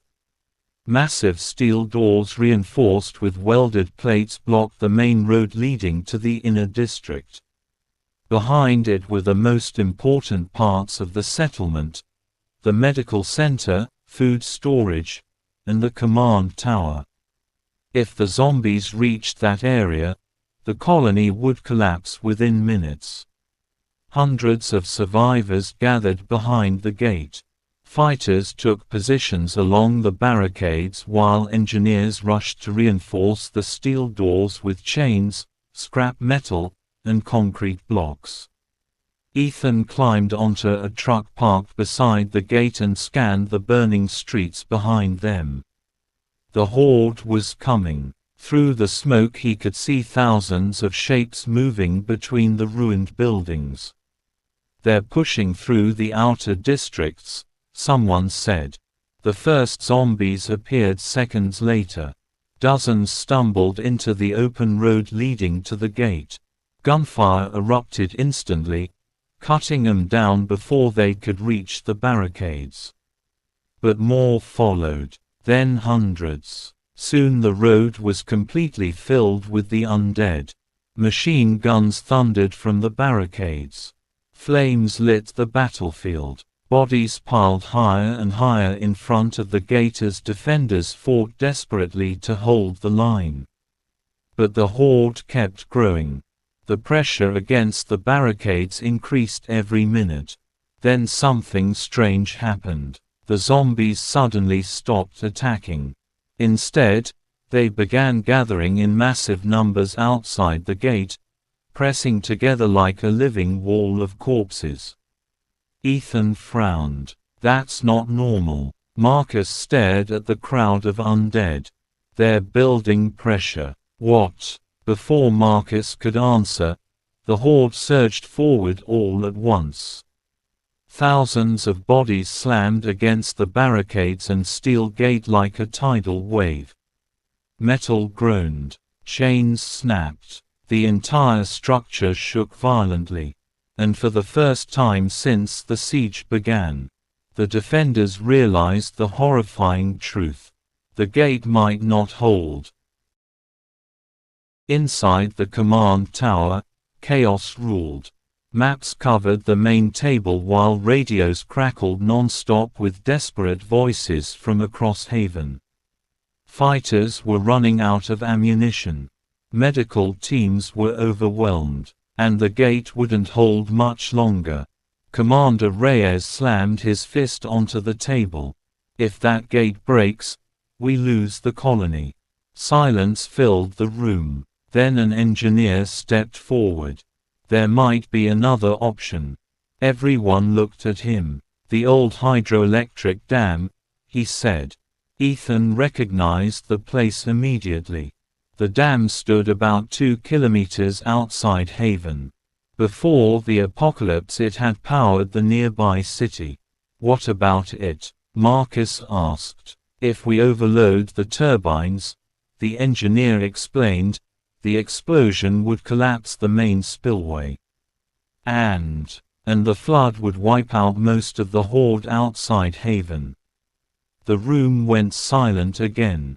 The idea was insane. The dam was surrounded by zombies. Getting there would be nearly impossible.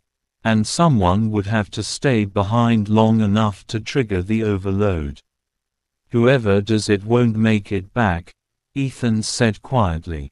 The engineer nodded. Commander Reyes looked around the room. Every person there understood the situation. If no one went to the dam, Haven would fall. Finally Marcus stepped forward. "I'll do it." Ethan immediately shook his head. "Not alone." Marcus looked at him. You're volunteering. Ethan checked the magazine in his rifle. If we're going to save Haven, he said, we do it together. Outside the tower, the massive gate slammed again under the pressure of thousands of undead. And this time, a long crack appeared in the steel. The last gate shook again. Metal screamed as thousands of bodies slammed against it from the other side. The steel plates were bending now. Bolts were popping loose one by one. They didn't have much time. Ethan and Marcus rushed through the inner district of Haven while mechanics prepared the only armored truck still working in the colony. The vehicle looked like it had survived a war. Welded metal plates covered the windows and thick steel bars protected the engine. It was slow, but it might survive the road. A group of fighters loaded crates of ammunition into the back. Others handed Ethan extra magazines and a shotgun. "You'll need it," one of them said. Marcus climbed into the driver's seat and turned the ignition. The engine roared to life with a deep mechanical growl. Outside the gate the horde roared back. The impact shook the entire street. Someone shouted over the radio, "The gate is failing." Ethan climbed onto the turret mounted on the roof of the truck and loaded the machine gun. "Then we better move," he said. The heavy steel gate behind them slowly opened just enough for the truck to pass. Cold wind rushed into Haven as the outside world appeared beyond the walls, a wasteland of abandoned cars, broken roads, and thousands of undead. Marcus slammed the accelerator. The armored truck burst through the opening and smashed into the first line of zombies waiting outside the colony. Bodies flew in every direction.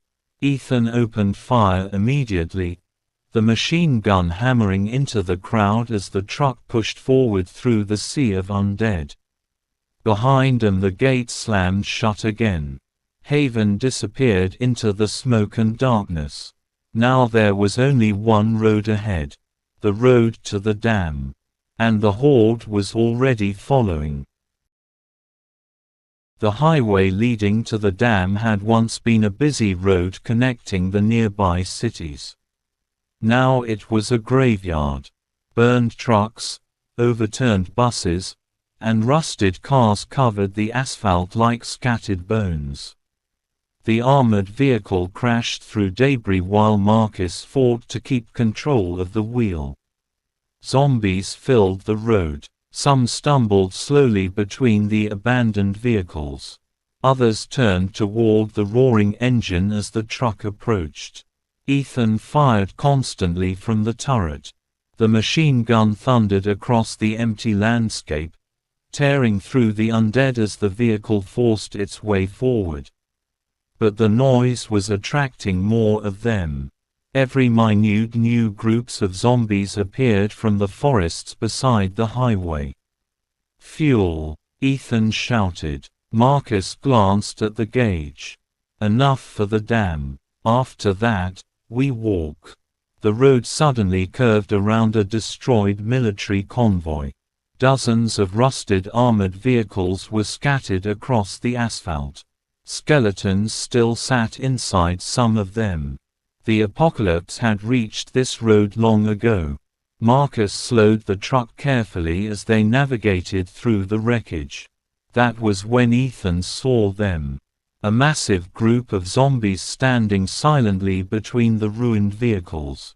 Hundreds of them, waiting. Oh no! The entire horde suddenly turned toward the truck.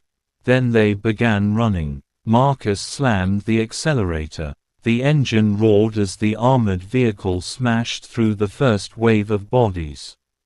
Zombies bounced off the steel plates while Ethan fired into the crowd behind them. But the horde kept coming. Hundreds of undead poured onto the highway, chasing the truck toward the distant silhouette of the dam. The mission had become a race. And the dead were gaining.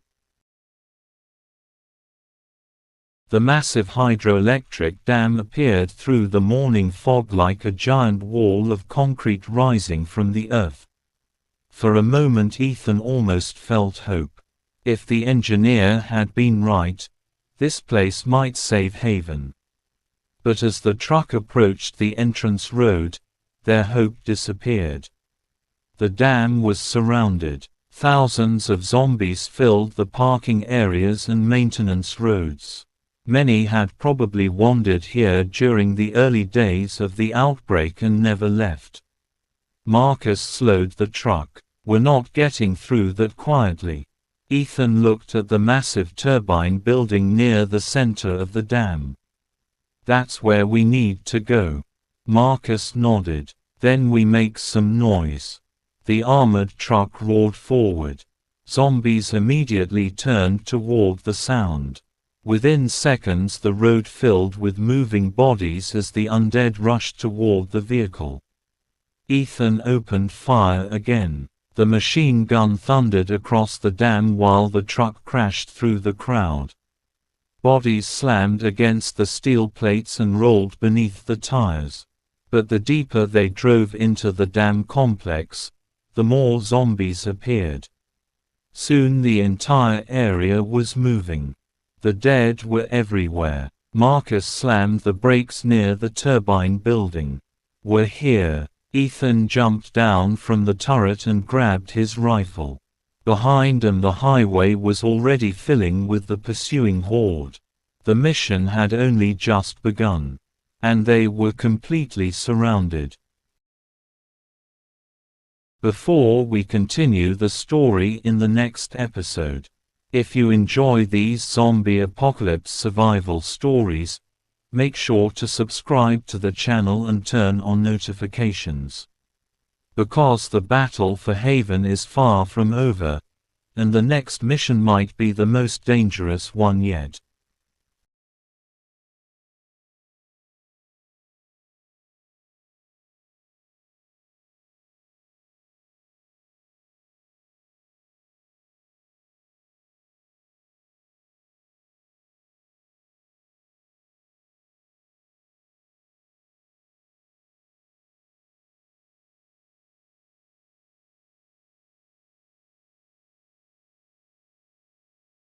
The dam towered over the valley like a giant wall of concrete and steel.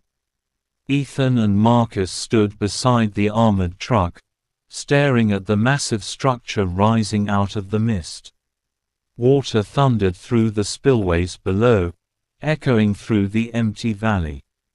But the sound of rushing water wasn't the only noise.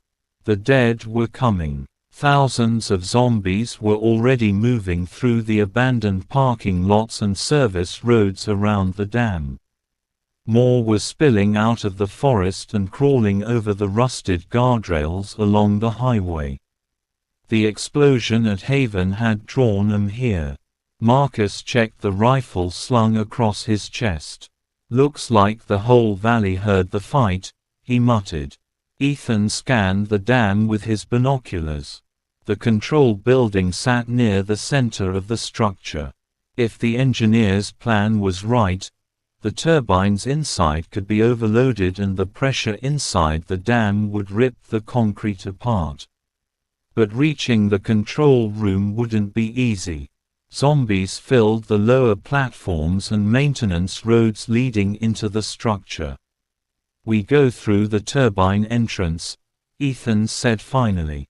Marcus nodded. "That means going inside." The massive steel doors leading into the dam were half open, probably left that way during the first days of the outbreak. Inside waited darkness, and maybe hundreds of trapped infected. Marcus climbed back into the truck. "Then let's move before the rest of that horde catches up." The engine roared to life. Ethan climbed onto the roof turret again and gripped the machine gun.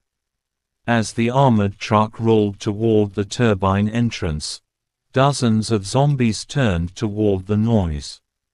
Then hundreds. The dead surged forward. Ethan pulled the trigger. The machine gun thundered across the valley as the truck smashed through the first wave of bodies and raced straight toward the open mouth of the dam. The moment the truck entered the dam, the world changed. Outside there had been wind, sunlight, and open space. Inside there was only darkness. The massive turbine chamber stretched hundreds of meters through the center of the structure. Rusted pipes ran along the walls and huge metal walkways crossed above roaring water channels far below.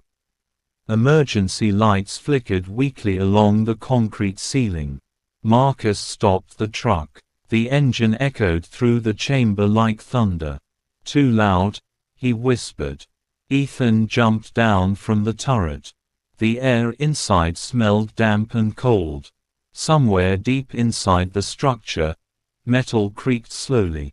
Then they heard it, a low growl. Marcus slowly turned his flashlight toward the far end of the chamber. Shapes began moving in the darkness. Dozens of zombies stumbled out from between the turbine generators. Many wore old maintenance uniforms. Others were little more than skeletons wrapped in torn clothing. They had been trapped here for years. And now they were awake.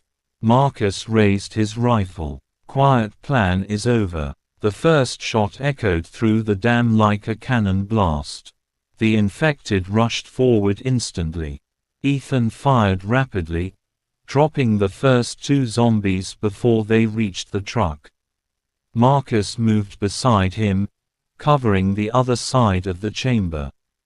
The confined space made the gunfire deafening. Bodies collapsed across the wet concrete floor. But the noise had awakened more of them. From the stairwells, from the maintenance tunnels, from the dark hallways above the turbines. Hundreds of infected were now moving through the dam.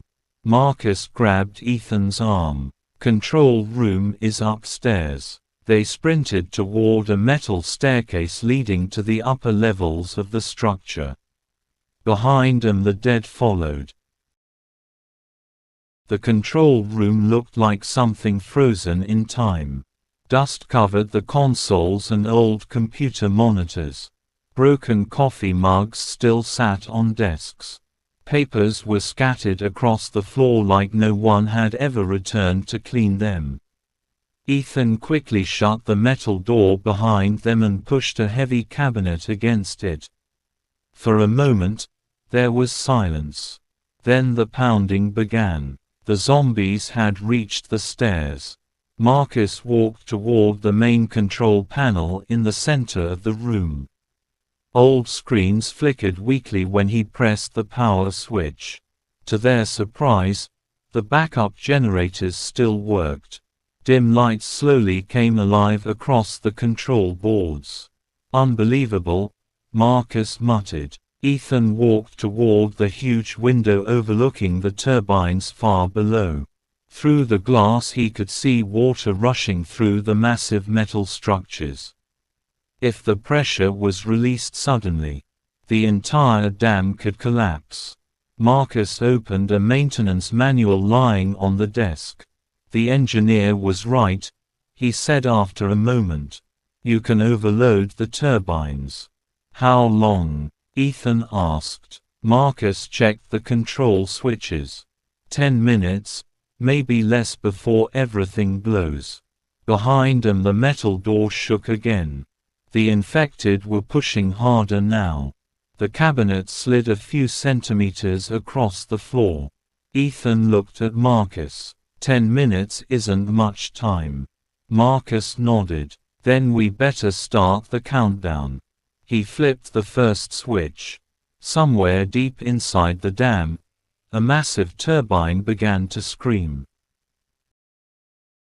They reached the turbine chamber just as chaos erupted. One of the massive generators had exploded, tearing open a pipe the size of a truck. Water blasted across the chamber like a fire hose. The armored vehicle still sat where they left it. Marcus jumped into the driver's seat while Ethan climbed onto the turret. Behind them hundreds of zombies were pouring down the staircases. Marcus slammed the accelerator. The truck roared across the chamber and smashed through the half-open turbine gate. Outside, the valley had become a nightmare. Thousands of zombies were moving toward the dam entrance. But the explosions inside the structure were getting louder. Concrete cracked. Metal screamed. Marcus drove straight through the horde. Ethan fired the machine gun in long bursts, clearing a path across the road. 2 minutes, Marcus shouted. The truck raced down the service road leading away from the dam. Then the world exploded. The first explosion sounded like thunder. The second sounded like the end of the world. Behind them, the massive concrete wall of the dam began to crack apart. For a moment the structure held. Then the center collapsed. A gigantic wall of water burst through the broken dam and roared into the valley. It was like an ocean suddenly coming alive. The flood swallowed the road behind the truck in seconds. Thousands of zombies were swept away instantly. Cars, trees, and debris were ripped from the ground and dragged into the raging river. Marcus pushed the truck as fast as the engine would allow. The water chased them down the valley. Ethan looked back just as the entire dam collapsed into the flood. A massive wave of water rolled across the valley, destroying everything in its path. The zombie horde was gone. Washed away. For the first time since the siege began. There was silence. Marcus slowed the truck. They stopped on a hill overlooking the flooded valley, where thousands of zombies had stood before. Now there was only water. But Ethan kept staring at the horizon. Far in the distance, more shapes were moving. Another horde, even bigger. The battle for Haven was far from over. For several minutes neither of them spoke. The armored truck rolled slowly along the cracked mountain road while the thunder of the collapsing dam faded behind them. Where the valley had once been, there was now a massive river. Water rushed through the destroyed landscape, carrying trees, broken cars, and thousands of dead bodies with it.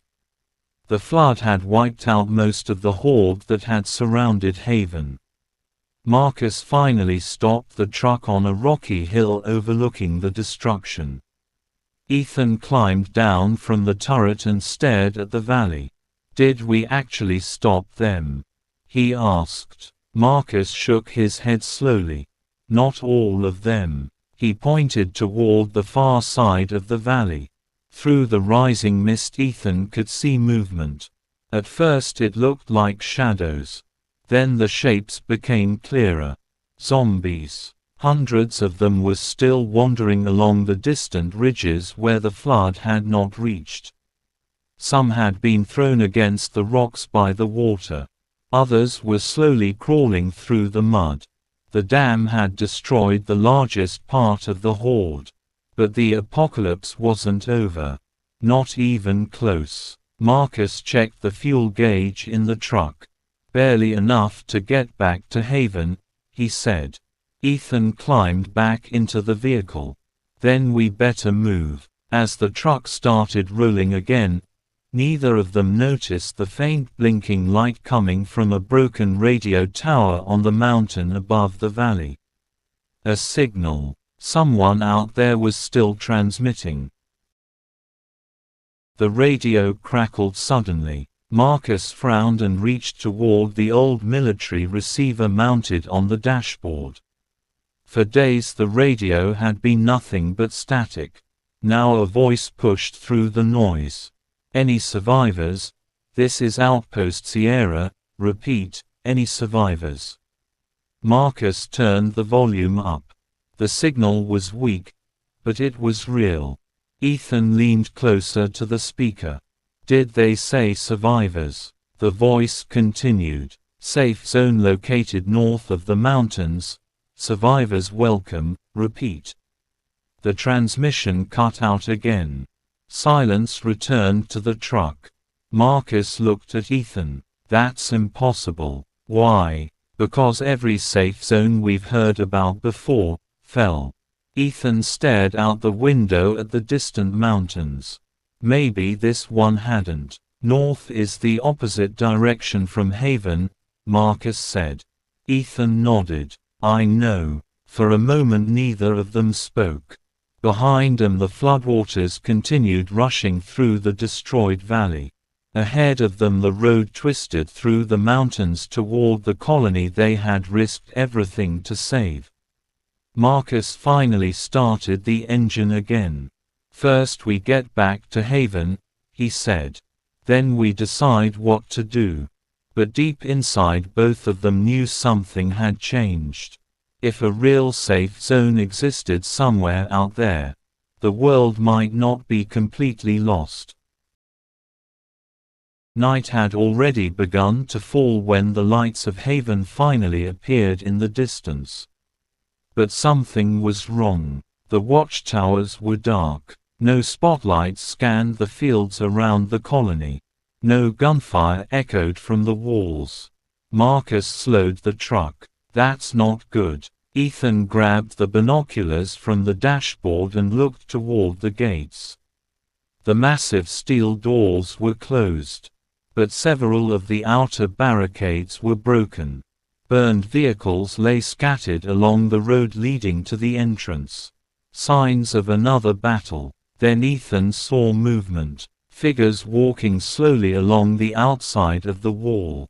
Zombies. But they weren't alone. Something else moved between them. Fast. Too fast. The shape darted across the road and disappeared behind an overturned truck. Marcus noticed Ethan's expression. What is it? Ethan lowered the binoculars. I don't know, he said quietly. But whatever it wasn't walking. If you enjoyed this episode of the Zombie Apocalypse story, make sure to subscribe to the channel and turn on notifications. Because the next chapter is coming soon. And the survivors of Haven are about to face something even worse.